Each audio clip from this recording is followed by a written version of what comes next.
Reforms underway in post-compulsory education and training aim to strengthen and simplify the system, and to make it more responsive and relevant to learners' needs.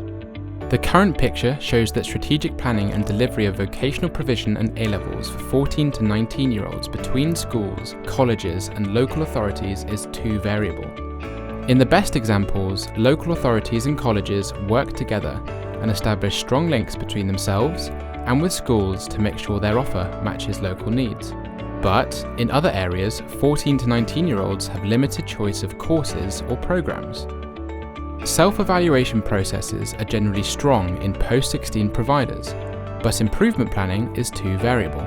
In the best cases, leaders use a wide range of evidence and involve peers in reviews and self-evaluation. They adopt an openly self-critical approach and use contributions from subcontractors and delivery partners.